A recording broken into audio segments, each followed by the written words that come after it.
ഇന്ത്യയിൽ നിന്നും വിദേശത്തെത്തിയ സ്ഥലനാമങ്ങളെക്കുറിച്ച് നേരത്തെ നമ്മൾ കേട്ടിട്ടുണ്ട്.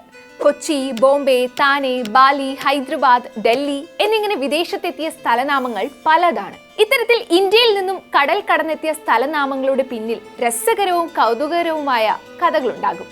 അങ്ങനെ കടൽ കടന്ന് ഇന്ത്യയിൽ നിന്നും വിദേശത്തെത്തിയ ഒരു സ്ഥലനാമമാണ് പാട്ന.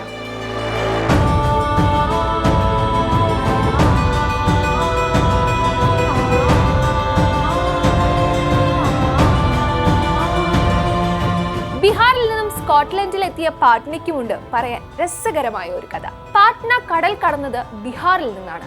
ഇന്ത്യയുടെ സ്വാതന്ത്ര്യ പ്രാപ്തിക്ക് ഏറെ മുൻപായിരുന്നു അത്. ബ്രിട്ടീഷുകാർ ഇന്ത്യ ഭരിച്ചിരുന്ന സമയത്ത് ഈസ്റ്റ് ഇന്ത്യ കമ്പനിയിൽ മേജർ ജനറലായി സേവനം അനുഷ്ഠിച്ചയാളാണ് ജോൺ ഫുള്ളർട്ടൺ.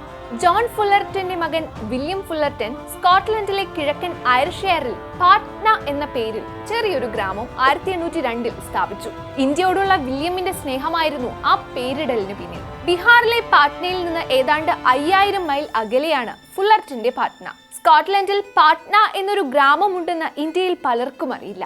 എന്നാൽ സ്കോട്ട്ലൻഡിലെ പാട്നക്കാർക്ക് ഈ പേര് വന്ന വഴിയെക്കുറിച്ച് നല്ല ധാരണയാണ്. ഐറിഷെയറിലെ പാട്നയുടെ ഒറിജിനെ കുറിച്ച് അവിടെയുള്ള ജനങ്ങൾക്കെല്ലാം തന്നെ അവബോധമുണ്ട്. അടുത്തിടെ സ്കോട്ടിഷ് ഗ്രാമമായ പാട്നയെ കുറിച്ചുള്ള ഒരു ഇൻസ്റ്റഗ്രാം വീഡിയോ വളരെയധികം ജനപ്രീതി നേടിയിരുന്നു.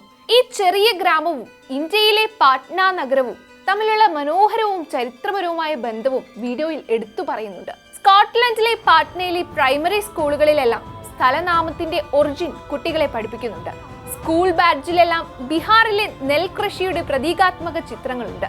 ബീഹാറിലെ പാട്നയിൽ നിന്നുമാണ് തങ്ങളുടെ ഗ്രാമത്തിന് പേര് വന്നതെന്ന് കുട്ടികളെ പഠിപ്പിക്കാനും ഒപ്പം പാട്നയെ കൂടുതൽ അടുത്തറിയാനും ഇത് കുട്ടികളെ സഹായിക്കുമെന്നാണ് അവർ പറയുന്നത്. കുറച്ച് വർഷങ്ങൾക്ക് മുൻപ് ബീഹാർ ദിനം എന്നൊരു ദിനം തന്നെ സ്കോട്ട്ലൻഡിലെ പാട്നയുടെ ആതിഥേയത്വത്തിൽ നടത്തിയിരുന്നു.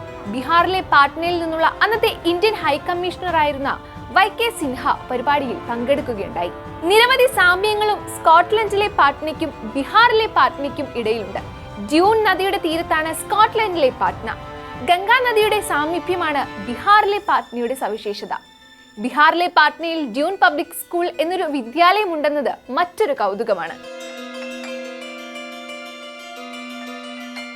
രണ്ട് പാട്നകളോടും ചേർന്നും കൽക്കരി ഖനികളുടെ സാമീപ്യം ഉണ്ടായിരുന്നു. സ്കോട്ട്ലൻഡിലെ പാട്നയോട് ചേർന്ന കൽക്കരി ഖനി 1978 അടച്ചുപൂട്ടി. പേരിൽ മാത്രമല്ല സ്കോട്ട്ലൻഡിലെ പാട്ന ബീഹാറിലെ പാട്നയോട് ഹൃദയബന്ധം സൂക്ഷിക്കുന്നത്. അതൊരു പക്ഷേ യാദൃശ്ചികമാണെങ്കിൽ കൂടി.